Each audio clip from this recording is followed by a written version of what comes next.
School van மேல Villupuram Mayiladuthurai passenger train மோதுனதுல விபத்து ஏற்பட்டு கிட்டத்தட்ட 3 ஸ்கூல் பசங்க இறந்திருக்காங்க. இந்த ட்ரெயின் ஆக்சிடென்ட் எப்படி நடந்தது? இந்த ஆக்சிடென்ட்கான எக்ஸாக்ட் காரணம் என்ன? யாருடைய தவறால இந்த ஆக்சிடென்ட் நடந்தது? ரயில்வே கேட் கீப்பர் காரணமா, இல்ல ஸ்கூல் வேன் டிரைவர் காரணமா, இல்ல ஸ்டேஷன் மாஸ்டர் காரணமா?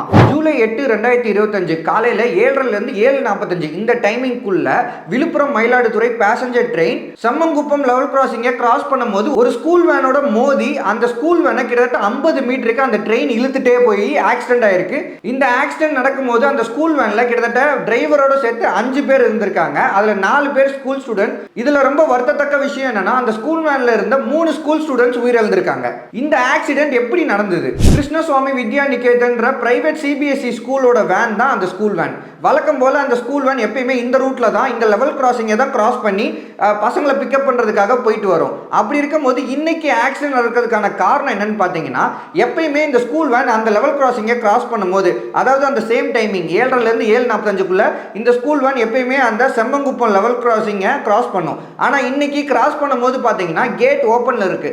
எப்பயுமே இந்த ஸ்கூல் வேன் கிராஸ் பண்ணும்போது அந்த லெவல் கிராசிங்கோட கேட்ஸ் வந்து க்ளோஸ்டா இருக்கும். ட்ரெயின் கிராஸ் பண்ணதுக்கு அப்புறம் கேட்ஸ் ஓபன் பண்ணோனே இந்த ஸ்கூல் வேன் போகும். ஆனா இன்னைக்கு அந்த ஸ்கூல் வேன் அதே டைமிங்ல போயிருக்கு. ஆனா கேட்ஸ் ஓப்பன்ல இருந்திருக்கு. சிக்னலுமே எதுவுமே இண்டிகேட் ஆகல. அது மட்டும் இல்லாம இவரு அந்த கேட் கிட்ட போக போக ட்ரெயினோட சவுண்ட் கூட இவருக்கு கேட்கல. அதனால இவரு கேட்டை கிராஸ் பண்ணலாம் முடிவு பண்ணப்பதான் அந்த ட்ரெயின் இந்த ஸ்கூல் வேன் மேல இடிச்சு தூக்கி இருக்கு.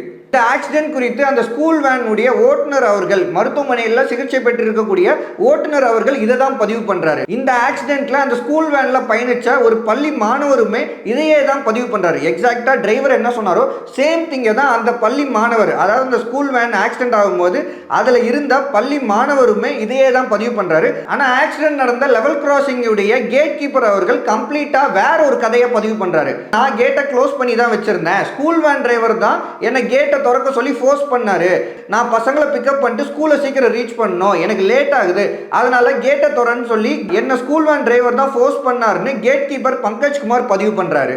அந்த பகுதியில் இருக்கக்கூடிய பொதுமக்களும் இந்த ஸ்கூல் வேன்ல ரெகுலரா பயணிக்கக்கூடிய மாணவர்களுமே என்ன சொல்றாங்கன்னா, கேட் கீப்பர் பங்கஜ்குமார் அந்த ஸ்பாட்லே கிடையாது அப்படின்னு சொல்லி பதிவு பண்றாங்க.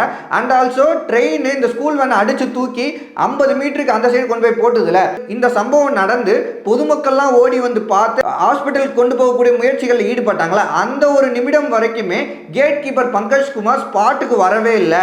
இன்ஃபேக்ட் லெவல் கிராசிங் கிட்டேயுமே கேட் கீப்பர் பங்கஜ்குமார் கிடையாது அப்படின்னு பதிவு பண்றாங்க.